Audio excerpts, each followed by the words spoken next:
बढ़िया action Eiffel India के counter में आपको आते हुए दिख रहा है। नतीजे रहे हैं दमदार। आय दोगुनी हुई है। कामकाजी मुनाफा 50% से ज़्यादा बढ़ा है। मुनाफे में हमने 77% की बढ़त देखी है। हालांकि मार्जिन्स में थोड़ा दबाव है। आइए मैनेजमेंट के साथ जुड़ते हैं। हमारे साथ जुड़ रहे हैं अनुज खन्ना सोहम साहब, जो कि CMD and CEO Eiffel India के हैं। पहले भी आ चुके हैं सर हमारे साथ, और इनका एक बार मैं आपको परिचय भी दे दूं। 2000 एफिल इंडिया तो हम जानते हैं कंपनी के बारे में। 2005 में सिंगापुर में हुई थी शुरुआत।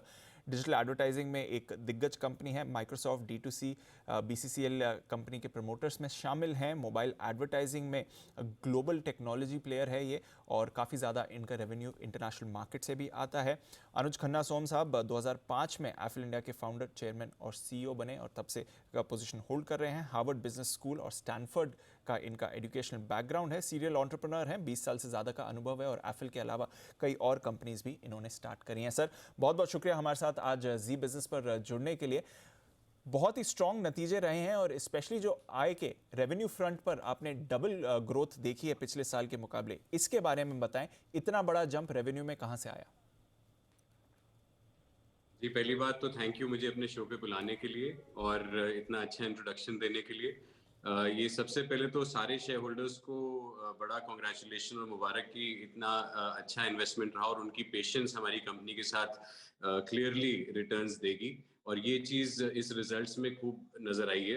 100% से ज्यादा जो रेवेन्यू ग्रोथ आप देख रहे हैं क्वार्टर ऑन क्वार्टर बेसिस से, इसके दो मेन आधार हैं। सबसे पहला आधार है कि जो हमारी वर्टिकलाइजेशन स्ट्रेटेजी है इमर्जिंग मार्केट्स को लेके, वो across broad based industry verticals में हमारी ग्रोथ आ रही है, और एडवर्टाइजर्स डिजिटल मोबाइल एडवर्टाइजिंग को खूबी से एम्ब्रेस कर रहे हैं, और ये ट्रेंड जो है हमें लगता है लॉन्ग टर्म ट्रेंड है। दूसरा फैक्टर ये है कि ऑर्गेनिक ग्रोथ जो वर्टिकलाइजेशन स्ट्रेटजी से हमारी इमर्जिंग मार्केट्स में, उसको बड़ा सपोर्ट मिला हमारी इनऑर्गेनिक स्ट्रेंथ से, जो हमने जैम का एक्विजिशन किया रिसेंटली पिछले क्वार्टर में, और उसका जो रिजल्ट पहली बार जुड़ के आया है, उससे अगर कंबाइंड देखेंगे तो ये ग्रोथ नए स्तर पे पहुंच जाती है। 100% से भी ज्यादा रेवेन्यू ग्रोथ हमारा ईयर ऑन ईयर बेसिस पे हुआ, और यही चीज आप सीरियली भी देखेंगे Q1 टू Q2 के जो रिजल्ट है उसमें भी रेवेन्यू ग्रोथ पे बहुत बढ़त है बिकॉज ऑफ दैट। और ये लॉन्ग टर्म हमारे लिए काफी फायदेमंद रहेगा, क्योंकि एक अच्छे स्केल पे रेवेन्यू आ गया है, और फंडामेंटली क्योंकि हमारी बिजनेस अगर आप देखेंगे तो एक profitable cash flow positive financial fundamentals के साथ चलने वाली और ग्रोथ कंपनी है। सो ये आगे चल के हमें बहुत फायदा देगा। बिल्कुल, और बढ़िया एक्शन भी है सर यहाँ पर। जो आपने जैम के कंट्रीब्यूशन की बात करी, ओवरऑल रेवेन्यू में कितना कंट्रीब्यूशन जैम से आया है सर? जी, हमारा जो टोटल ऑर्गेनिक बिजनेस है उसकी हमने गाइडेंस पहले भी दी हुई थी कि हम 30% से ज्यादा ऑर्गेनिक ग्रोथ करेंगे ईयर ऑन बेसिस पे, तो वो हमने उससे बेटर ही परफॉर्म किया है ईयर ऑन ईयर बेसिस पे, और ऑल्सो सीरियली भी काफी अच्छा ऑर्गेनिक ग्रोथ आई है। और जो इनऑर्गेनिक ग्रोथ आई है वो इंक्रीमेंटल जैम के कंट्रीब्यूशन से आई है। और जो मार्जिन का आपने कमेंट किया कि मार्जिन में 77% ग्रोथ है, वो बहुत अच्छी ग्रोथ मानी जाएगी। बट जो मार्जिन परसेंटेज जो देखा जा रहा है वो इसलिए है क्योंकि जैम का बिजनेस जब हमने खरीदा था तो ये कंपनी ब्रेक इवन लेवल पे थी, इसने अभी प्रॉफिटेबिलिटी नहीं पाई थी। तो हमने पिछले 3-4 महीने में एक्विजिशन के बाद उसको काफी ट्वीक करके एक ऐसे लेवल पे ले आए कि वो भी प्रॉफिटेबल हो गया, तो उससे ओवरऑल ग्रोथ काफी स्ट्रांग हो गई है। तो आगे ये मार्जिन प्रेशर सर फिर बना रहेगा, या फिर एक रीजनेबल मार्जिन एक्सपेक्टेशन क्या रहनी चाहिए अब इस इंटीग्रेशन के बाद? जी, हमने ये अर्निंग्स कॉल में पिछली बार भी बताया था कि जैम के बिजनेस को हमें 2 से 3 साल लगेंगे उस लेवल के मार्जिन पर जाने के जो हमारा ऑर्गेनिक बिजनेस चल रहा है। तो ऑर्गेनिक बिजनेस में हमारा एबिटा जनरली अराउंड 25% के रेंज में रहा है, और जैम के बिजनेस में हमारा एबिटा काफी आई मीन अभी बड़ा पॉजिटिव है कि फर्स्ट क्वार्टर में हमने उसको प्रॉफिटेबिलिटी पे ले आए, और ये गाइडेंस है कि विद इन फर्स्ट ईयर हम उसको high single digit profit level पे ले आएंगे, और with in second year mid teens में ले आएंगे, और थर्ड ईयर पे हम उसको अपने लेवल की ऑर्गेनिक लेवल के प्रॉफिट पे ले आएंगे। तो ये प्रॉफिटेबिलिटी में जो मार्जिन ग्रोथ आगे एक्सपेक्टेड है वो इसी तरह से है कि हम जैम को कैसे प्रॉफिटेबिलिटी की तरफ ज्यादा बढ़ाते हैं और अपना जो कोर बिजनेस है उसके बराबर कैसे पहुंचाते हैं। तो ये इसमें टाइम लगेगा, बट 1-2 साल में वी विल सी कि जैम के बिजनेस में भी बढ़त होगी, और ओवरऑल मार्जिन देयरफॉर वहीं पहुंच जाएगा जो हमारा ओरिजिनली हम एंजॉय करते आए हैं।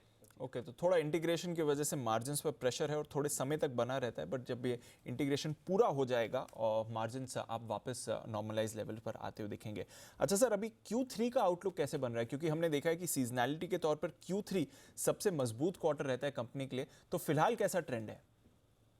जी, मैं अपनी स्पेसिफिक फॉरवर्ड गाइडेंस देने के लिए एम्पावर्ड नहीं हूँ, बट मैं आपको ये ज़रूर बताना चाहूँगा कि दुनिया में कोई भी बिज़नेस जो एडवर्टाइज़िंग बिज़नेस पे आधारित है और जो इंटरनेट बिज़नेसेस हैं, एफ़ल उन सभी का एक इनेबलिंग प्लेटफ़ॉर्म है, कि भई जो भी बिज़नेस इंटरनेट पे है, आज की तारीख में अक्रॉस इंडस्ट्री वर्टिकल्स, वो एफ़ल को एक एडवर्टाइज़िंग प्लेटफ़ॉर्म की तरह अगर प्रेफर्ड पार्टनर मानेगा, तो वो उन उसमें ग्रोथ आनी चाहिए। और ये चीज़ तो तय है कि अक्टूबर, नवंबर, दिसंबर फेस्टिव सीजन होता है, दुनिया भर में होता है और जितने भी बिज़नेसेस एडवर्टाइजिंग से लिंक्ड होते हैं, उनके लिए ये हमेशा पीक क्वार्टर होता है। हमारा भी हिस्टोरिकल ट्रेंड यही दिखाता है।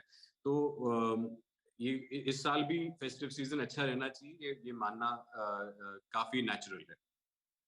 सीजन का इम्पैक्ट आना चाहिए और इस साल भी अच्छी परफॉर्मेंस रहनी चाहिए। जो विद इन आपके तीन की वर्टिकल्स हैं, फूड टेक, गेमिंग और फिनटेक, इनमें से सबसे ज़्यादा एक्टिविटी कहाँ पर देख रहे हैं, या फिर ओवरऑल अगर कंट्रीब्यूशन ग्रोथ का देखें तो किधर ज़्यादा एक्शन है सर? जी, मैं आपको ये बताना चाहूँगा कि हमारी कंपनी का ऑलमोस्ट 90% बिज़नेस आता है टॉप 10 इंडस्ट्री वर्टिकल से, जिनकी कैटेगरीज़ हम ऐसे बताते हैं, कैटेगरी ई, एफ, जी और एच। कैटेगरी ई में आ जाता है entertainment, education, e-commerce. Category F में आ जाता है food tech, fintech, FMCG. Category G में आता है गेमिंग, ग्रोसरीज, गवर्नमेंट और कैटेगरी एच में हेल्थ केयर। ये 10-11 वर्टिकल जो मैंने अभी आपको बताए हैं, ईएफजीएच कैटेगरी में, ये 90% बिज़नेस एफएल का यहाँ से आता है। और जो हमारी वर्टिकलाइजेशन स्ट्रैटेजी है, बहुत बढ़िया तरीके से काम कर रही है ग्लोबल इमर्जिंग मार्केट्स में और जो कई हमने अभी डेवलप मार्केट्स में भी इनिशिएटिव लिए हैं, वहां पे भी हमारी वर्टिकलाइजेशन स्ट्रैटेजी बखूबी हमें रिजल्ट्स दे रही है। तो ये काफी ब्रॉड बेस्ड ग्रोथ है, किसी एक वर्टिकल पे ही आधार नहीं है इसका। ब्रॉड बेस्ड ग्रोथ है across geographies, across verticals. Okay, तो ब्रॉड बेस्ड ग्रोथ आनी चाहिए across geographies, across verticals. International markets का कंट्रीब्यूशन सर हमने बढ़ते हुए देखा है। अब 65% रेवेन्यू इंटरनेशनल मार्केट्स में आ रहा है। एक तो इस ग्रोथ के बारे में बताएं और आगे रेवेन्यू मिक्स कैसा रहेगा? जी, हिस्टोरिकली अगर आप देखें तो हमारा business revenue contribution India international का 50-50% बेस पे रहा है। इस बार क्योंकि जैम का जो बिजनेस हमने जोड़ा साथ में, उसका इंटरनेशनल कंट्रीब्यूशन ज्यादा है, उसका इंडिया कंट्रीब्यूशन कम है।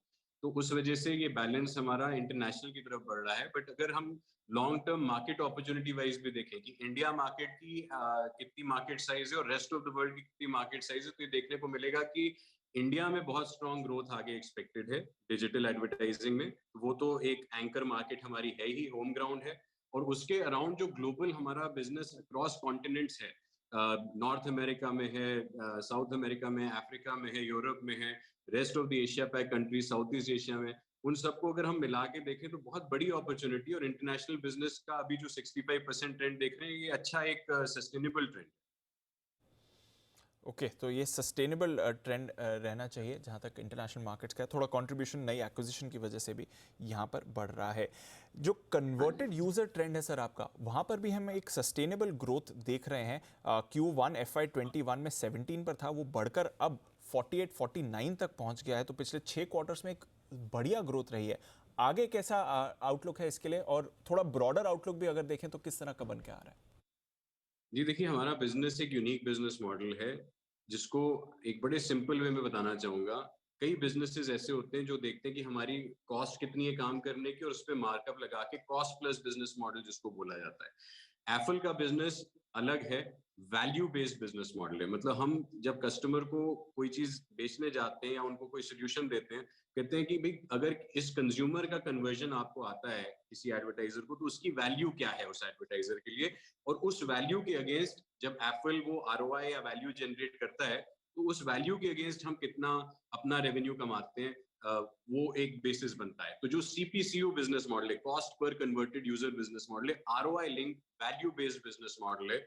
और इसीलिए जैसे जैसे यूजर्स की पर कैपिटा इनकम या परचेजिंग पावर बढ़ती है, या जैसे जैसे यूजर्स मोबाइल और डिजिटल पे पेमेंट्स और हायर वैल्यू और हायर फ्रीक्वेंसी के ट्रांजैक्शन करने लगते हैं, तो एडवर्टाइजर्स की willingness to pay for converted users high value conversion के लिए बहुत अच्छी आगे बढ़ना चाहिए। सो ये ग्रोथ जो आपने देखा है कि सीपीसीओ में भी हमारा रेट जो है वो इम्प्रूव हुआ है इंडिया इंटरनेशनल के बैलेंस से, और आगे भी ये एक आरओआई लिंक डिफरेंशिएटेड मॉडल की काफी डिमांड रहेगी, ये मेरा मानना है, अक्रॉस वर्टिकल्स, अक्रॉस मार्केट्स। चलिए बढ़िया है। तो परफॉर्मेंस अच्छी रही है, डिमांड भी अच्छी है, नई एक्विजिशन करी है, उसकी वजह से थोड़े इंटीग्रेशन में मार्जिन्स पर असर है, बट रेवेन्यूज में बढ़िया ग्रोथ रही है। सर बहुत बहुत शुक्रिया हमारे साथ जुड़ने के लिए।